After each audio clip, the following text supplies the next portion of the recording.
Welcome to Processing Purpose, a business and lifestyle podcast committed to having honest conversations about the stuff in our lives that is often suppressed, ignored, or overlooked. We are two brothers from very different backgrounds, but with one common goal. From entrepreneurship to relationships, from hobbies to house projects, nothing is off limits as we process becoming the best version of ourselves in business and life.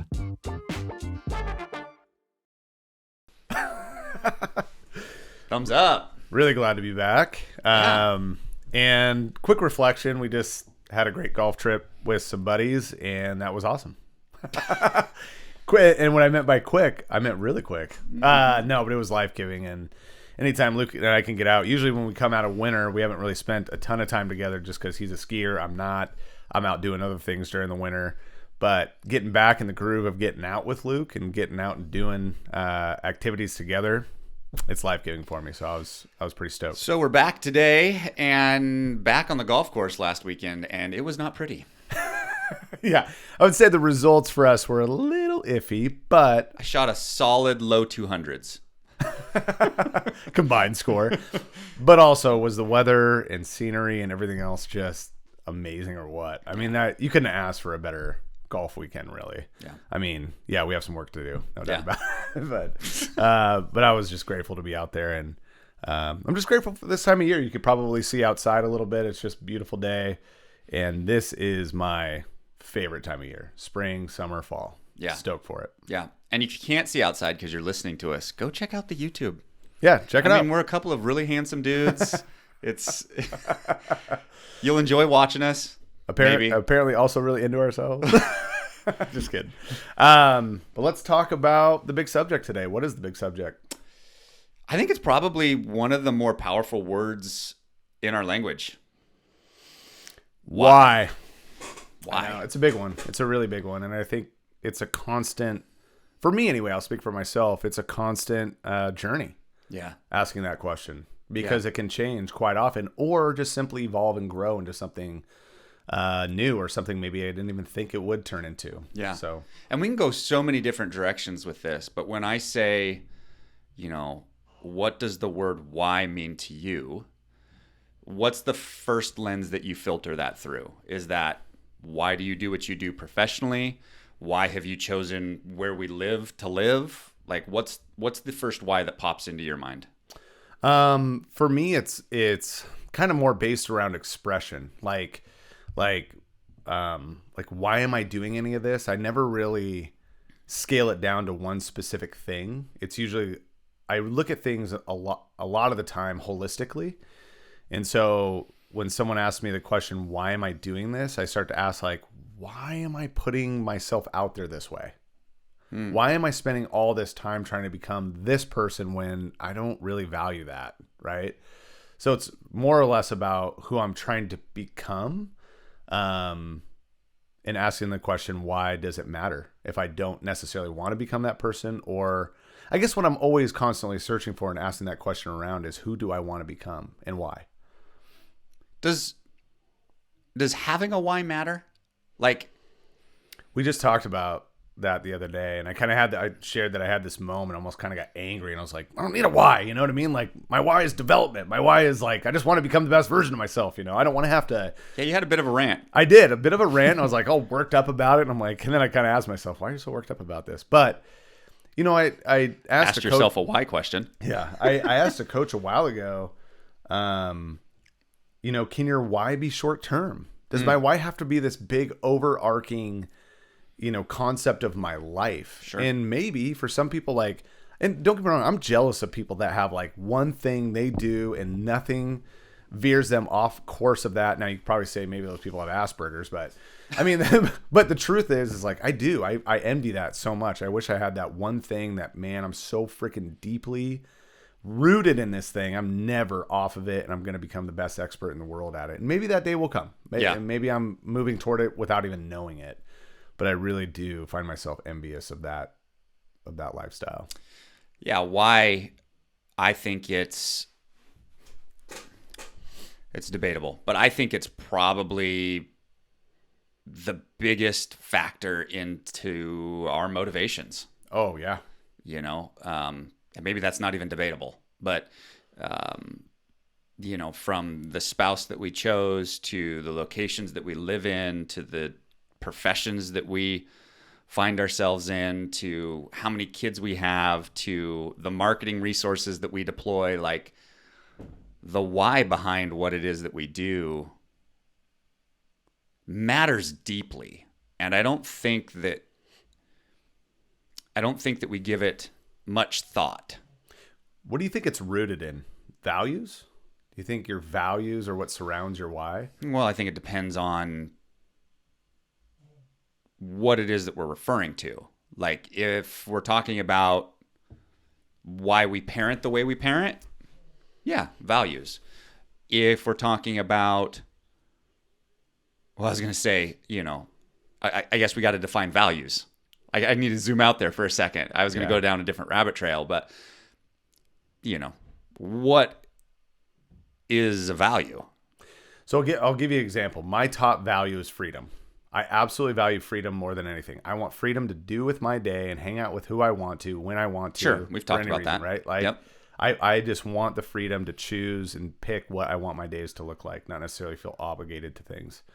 So that's my number one value. So that's what I think of when I think of values, what's that intrinsic drive? Yeah, it's probably value driven, because even if that isn't important to you, having that level of freedom, it might be income, it might be whatever, like that's still a value.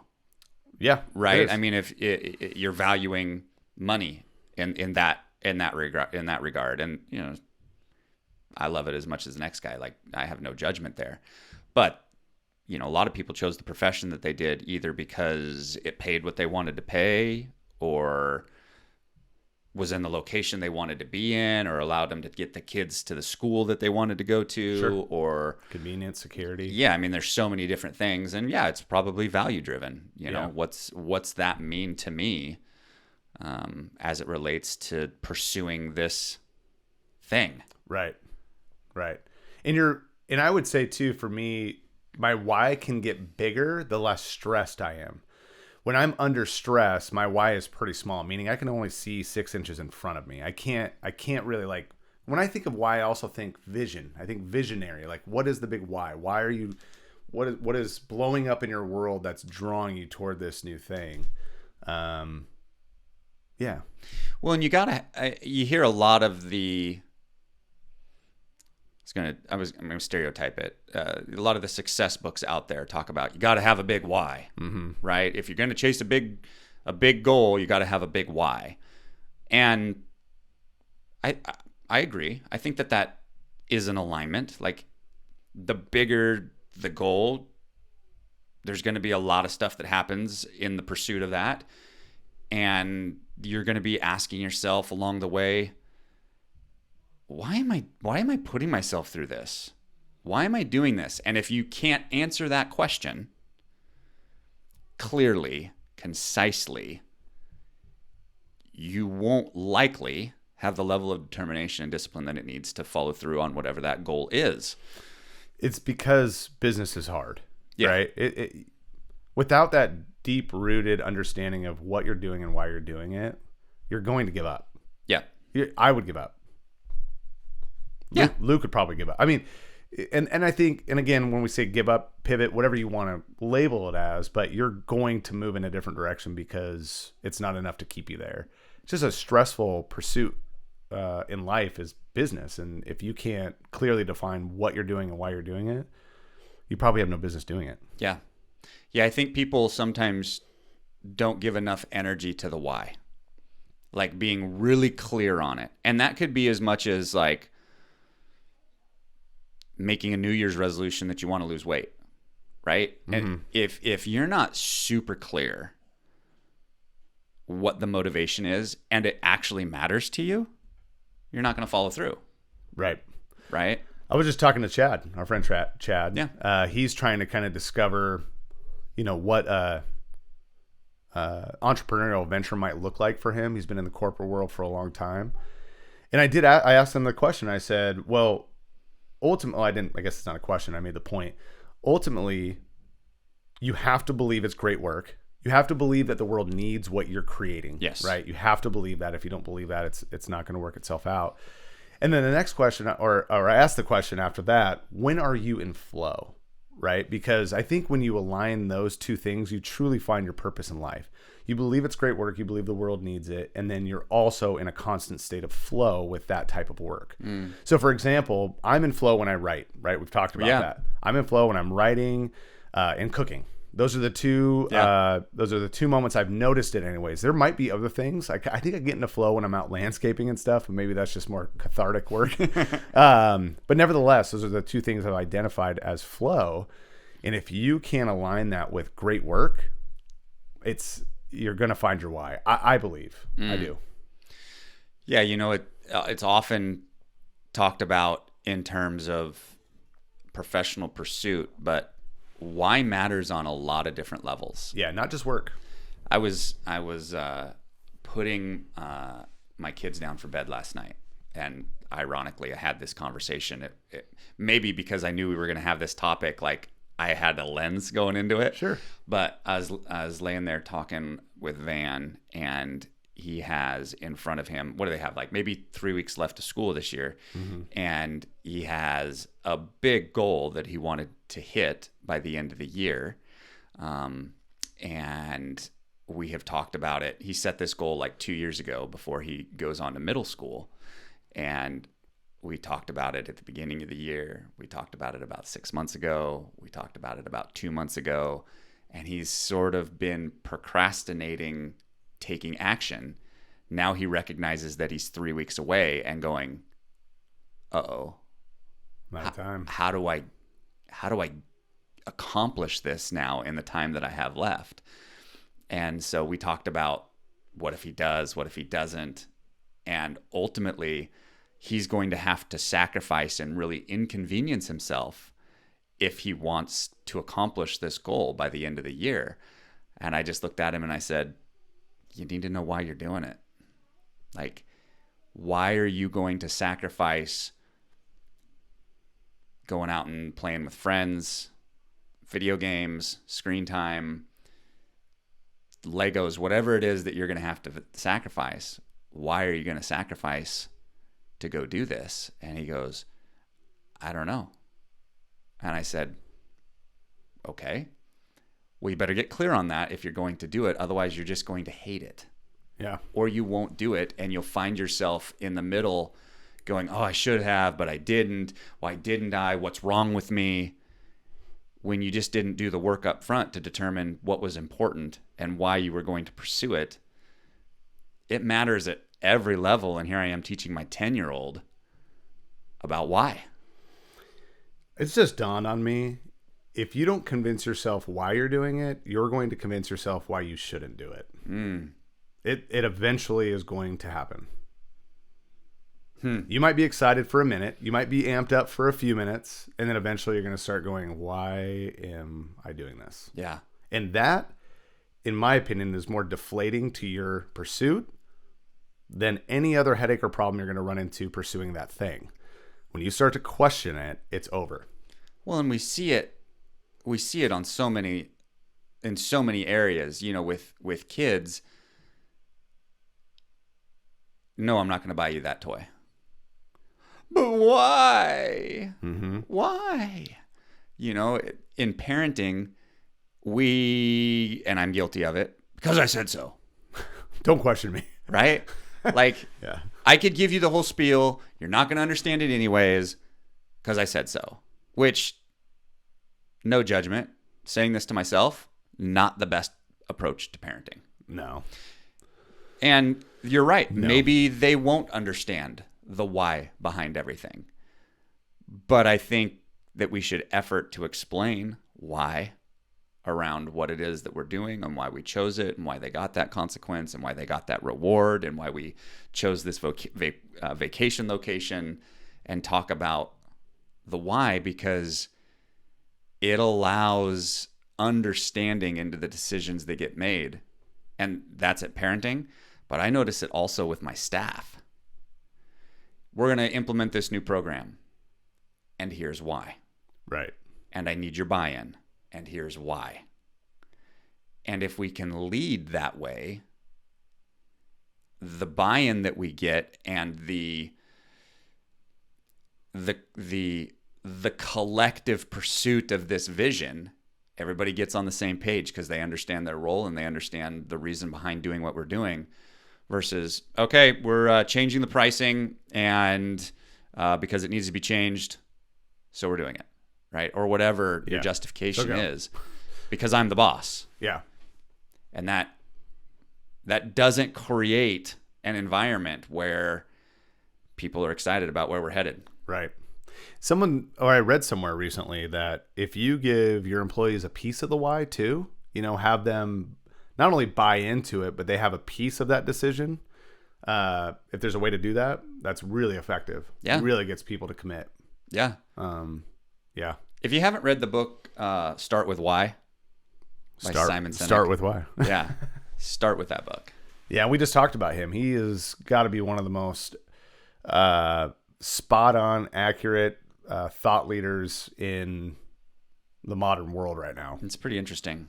You read his stuff and you're like, yep, that makes sense. A lot of sense. Yeah. I can't remember his background, but it doesn't matter. It's pretty profound stuff. Highly recommend his stuff. Do you have any strategy yourself as you process why? No, I'm constantly upset with that question. Meaning like I don't find resolve in it very simply. And for me, it can kind of, because I pendulum swing a lot, it can kind of shift and change depending on my emotional state. So I wrestle with it quite a bit. I think I'm getting closer and closer to finding my true purpose. I think I'm moving toward it now. But yeah, it's been a wrestling of sorts for sure. How about you? Strategy? Yeah. No, I wish. Yeah.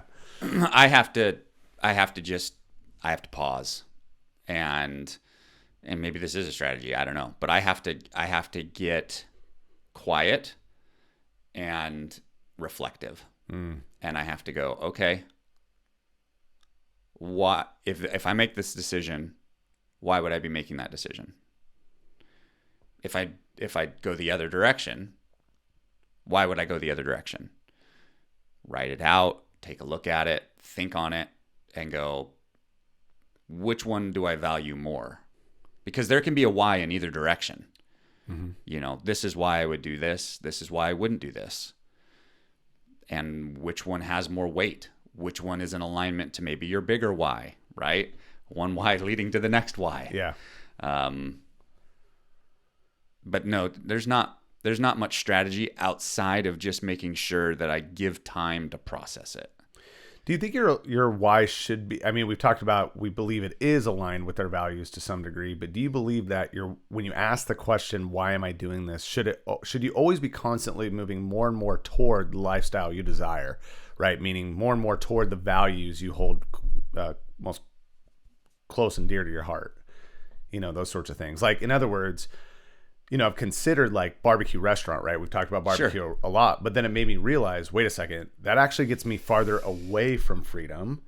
Now I'm actually committing myself more physically, emotionally, everything else to this thing, which I know I love to do, but it's not aligned with my value of freedom. So How do I wrestle with that? So I guess my question is, as we evolve as humans and as professionals and people, do we want to keep resolving that why closer to our values every single time? That's kind of what I'm after. Yeah.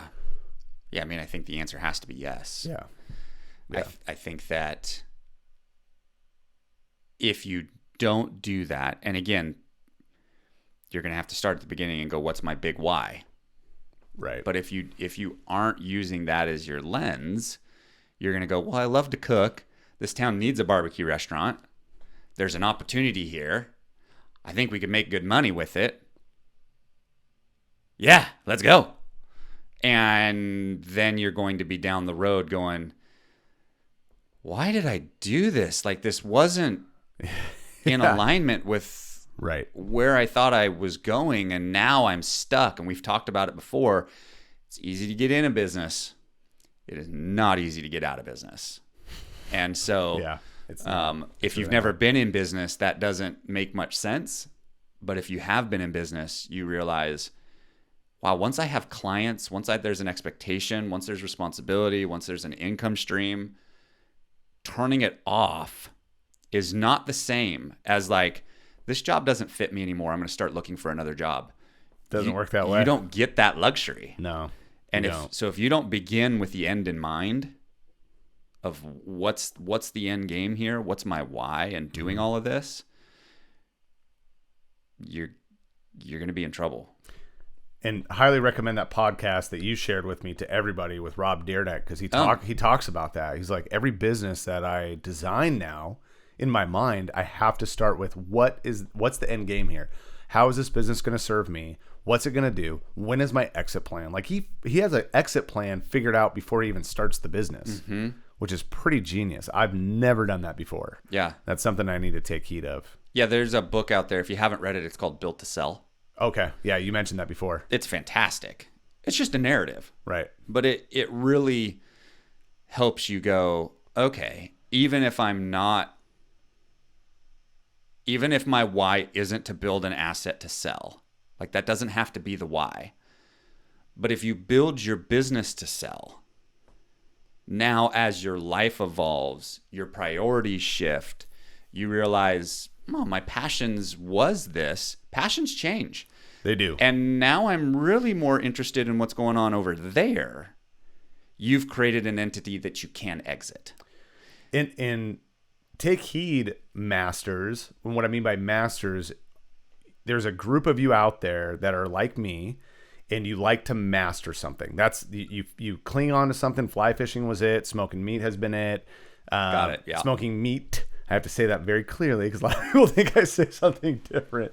But but point is masters often get bored once they've mastered something. Sure. Right. So take note, if you are that person, if you just geek out, get into the weeds and just love doing that for a while, that's great, but you will eventually shift and pivot to something new because you're going to get bored eventually. Mm-hmm. So for you, this is especially important because you really need to start with the end in mind, including myself. I'm speaking to myself here. Yeah, so. Absolutely. And even if you don't sell it, if you've built it to sell, it means you've essentially taken the requirement of your energy out of it. Right. Because that's the only way you have a sellable entity is if you're not required.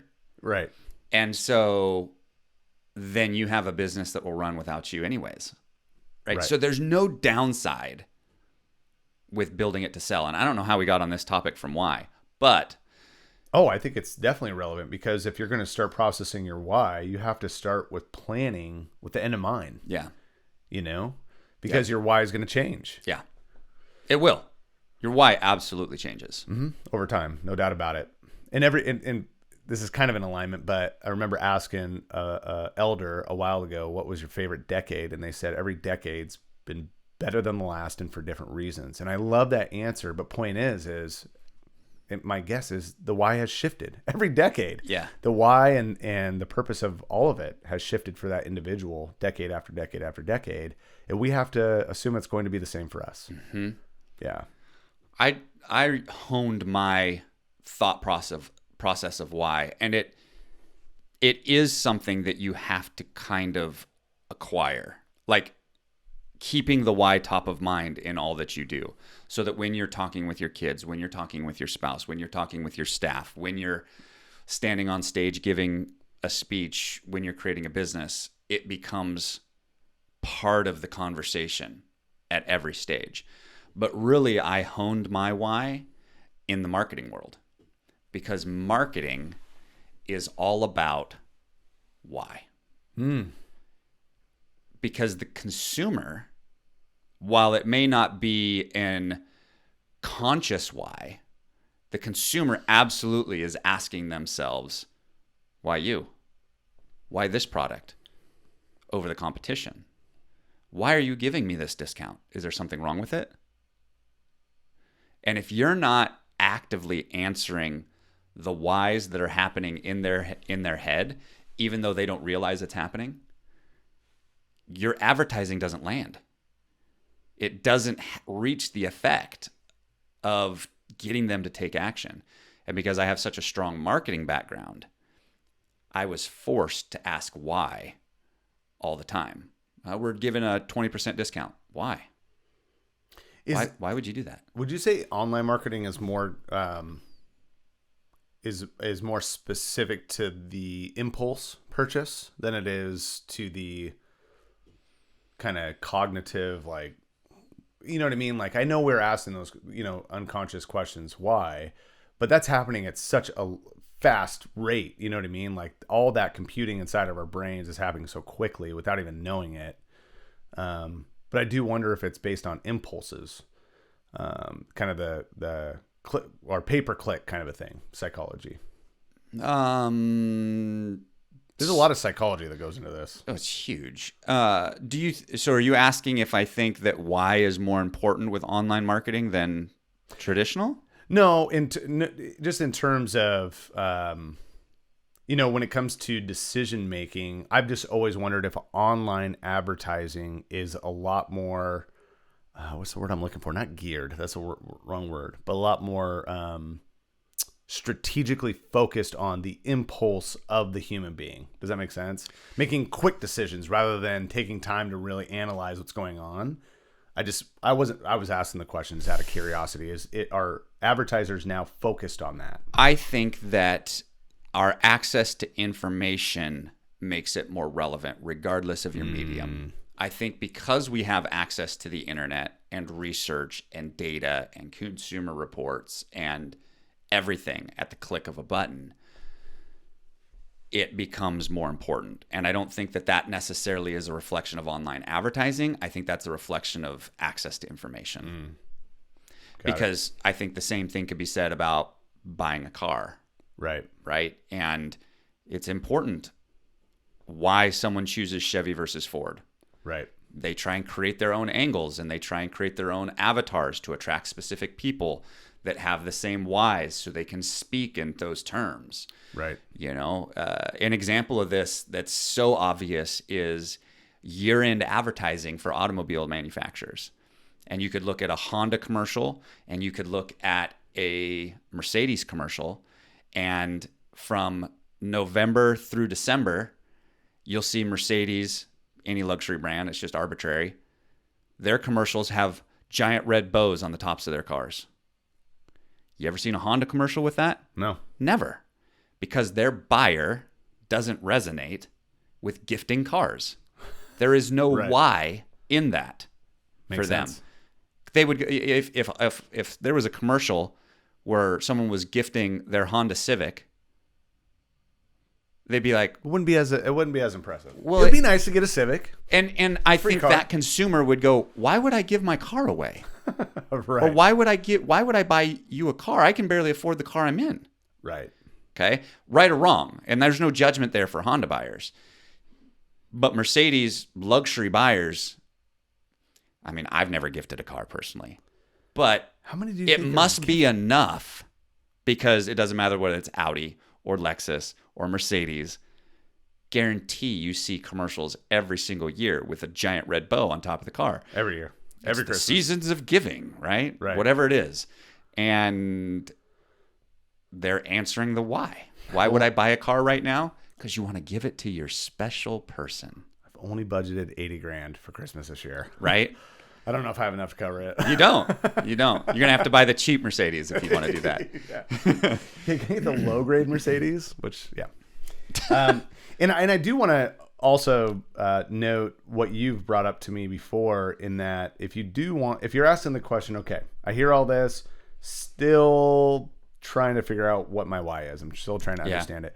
Well, just to Luke's point from a couple years back, actually, if you want to become an authority in anything, you have to ask yourself the question, what do I want to learn the most about?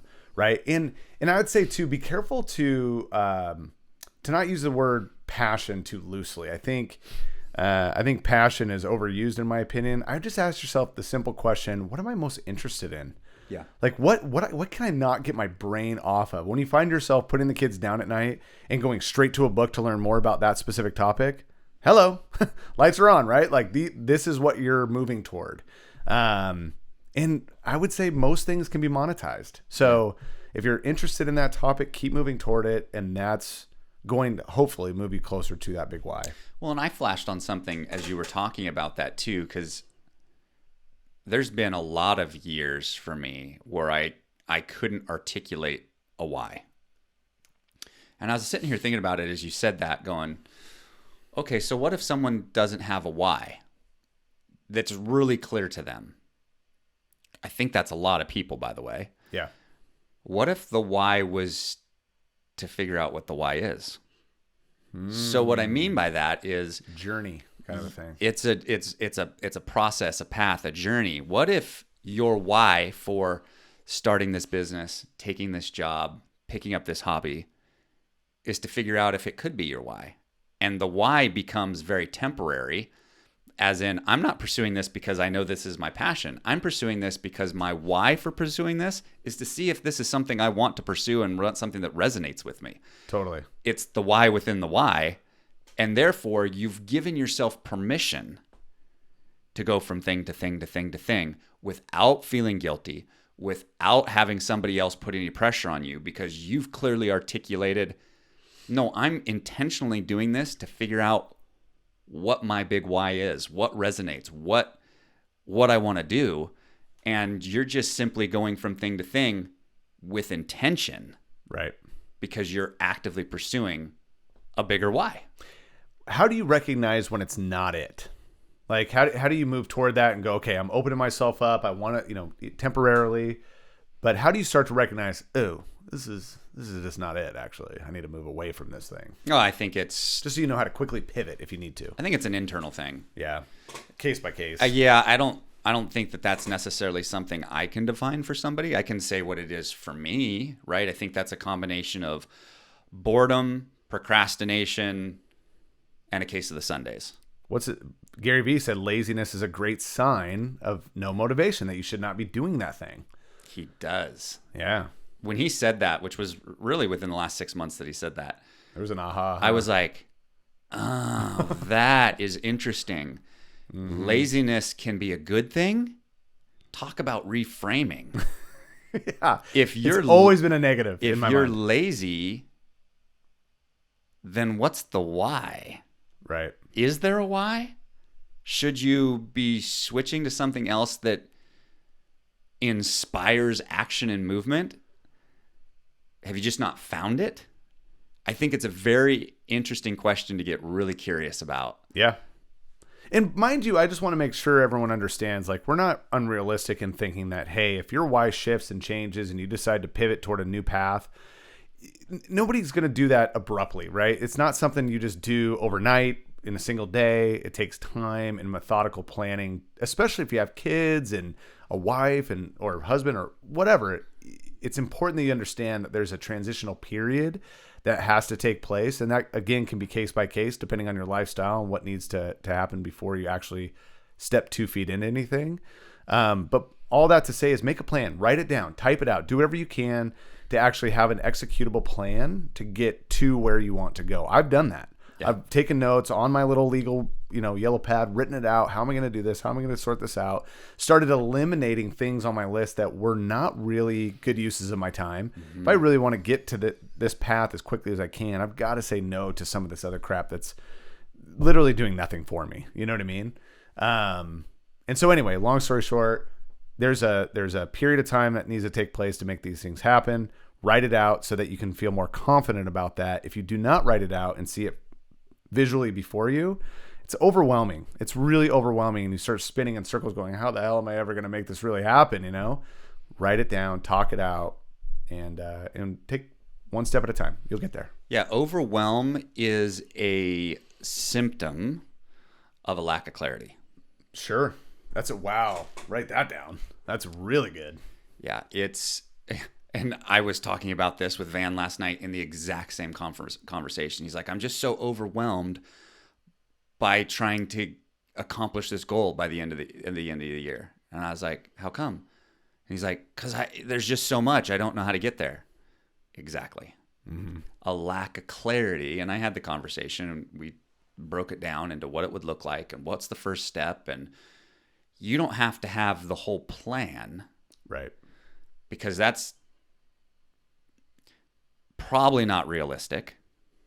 Because even if you think you have the whole plan, the plan changes. Oh my gosh. So quickly. So it's okay if you don't have the soup to nuts A to Z version. But do you have the first step or 2 or 3? That in and of itself will remove the overwhelm.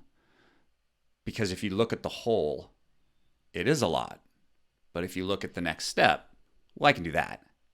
And I'd actually go as far to say is when you do step 1, you start to resolve step 4, 5, and 6. It When you becomes do clear. step 2, you start to resolve steps 7, 8, and 9. Oh, 7 wasn't needed, Yeah. right? Right. Oh, eliminate that. And a good example of this is all the camera work I've been doing. And I say that as if I've been like nonstop, but enough to go, oh, Yeah. oh, I need to watch that video again, and I Right. need to do that first. And oh my gosh, I didn't know. Long story short is just You didn't by know until you starting started using moving. the camera is when I realized how much I do not know and how many steps I still need to take to get to where I want to go. Now, most people go, oh God, that in and of itself is overwhelming. Now you've added 30 more steps you didn't know existed. No. If it's something that you want, that you're interested in and want to learn the most about, there's actually a sense of excitement that comes with that. And just simply resolving that step is necessary is relieving in a way. Oh my God, thank God I know that now. The unknown, to your point, is the scary part. Yeah. The knowing is not. The Right. knowing is, sure, it might be exhausting. Like, oh God, I got more to do here. So what? Like, I've been exhausted many times pursuing something I love to do. So what? Yeah. Exhaustion kind of doesn't matter in a way. You're tired for sure at the end of the day, but it's almost a good tired. If Yeah. that makes sense. Yeah. Why is important? It's really important. And I think we need to put it on every area and have it be something that is a constant conversation in our head. You know, why? And it's going to sound maybe even a little too far, but, you know, why do you choose the beverages that you choose to consume each day? Why do you have the breakfast that you do? Why, you know, why are you putting your energy into every piece? Or are you just doing it because, well, this is what I've always done? Guilty, no judgment. But pause. Take the time to ask yourself why. And then if that why, or there isn't one, doesn't resonate, make a change. Absolutely. Why did you choose Holly? She was oxygen. Ooh, good answer. I'm sure she likes that answer. It was like I had never breathed before. Holly's his wife, by the way. Yeah. When I started spending time with Holly, you know me, I'm serious to a fault. And I'm getting better at that, where I'm more fun, but I can be too serious and I forget to have fun. And she was full of energy and life and dancing, and it was like oxygen. Yeah. It was like, I have never experienced the way I feel, the way you make me feel when I'm around you. Like, I gotta have this. Yeah. She lights it up. Yeah. She lights up the room. Yeah. Why'd you choose Brooke? She's everything I wasn't. And in a lot of veins, we had a lot of, common interests and similarities and things like that in terms of sense of humor and all that. But she just is, she's an anchor, she's my anchor. She's my rock. We've talked about, I pendulum swing a lot. She's just somebody that keeps me so grounded. My head floats into the sky often, and she keeps my feet on the ground. She's my human. I don't know how else to put it, I knew pretty early on. I don't know if she knew, but I knew. Yeah. That she was it. She was it for sure. And I still feel that way. In fact, more so today than I did then, which is pretty wild to say. And I think most people that experience true love feel that way. Yeah. It's a pretty special thing. I don't see it often. Yeah. Which is a little sad. I feel that way for some people, but I'm beyond grateful that I have that love in my life. If it wasn't for her, a lot of people ask, like, getting into recovery, a lot of people don't make it. How how did it work for you? And love and support, right? And she was a huge piece of my purpose. Let's be honest. Yeah. I mean, getting things on the straight and narrow to get back with her was a big part of my why, and still is today. So, yeah, we married up. Yeah, we did. We did big time. And we married into a wonderful family too. Yeah. Which is, just an added bonus. Because you marry the whole family. You don't just marry the person. Yeah. And I'm just grateful. And I know we spoke about him before too, but the fact that we got Bill Motzenbacher in our life was just a gift. Miss Duffy greatly, our father-in-law who passed. But anyway, we're beyond blessed. Yeah. To have the wives we have, no Yeah. doubt. And they're sisters, which Yeah. I think you guys probably gathered before, but yeah, I mean, we're brother-in-laws, right? So there has to be the connections in some capacity. But yeah, we married sisters. yeah, totally. So yeah, why is important, guys. It could be temporary. It can be short-lived. It can be a small why, right? Relative to other people's big why. Like, hey, somebody's big why might be ending world hunger. Great, love it.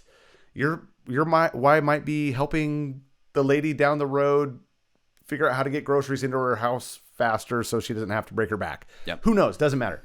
Point is your why is your why, and it's just as important because it matters to you. Because it matters to you. And that's really the driving piece behind it, is getting clarity on why it matters to you. Yeah, absolutely. And if you'll do that, you'll follow through. Yep, totally. Any other finishing thoughts? That's all I got. Okay. Find your why. Love it. Get it. We out.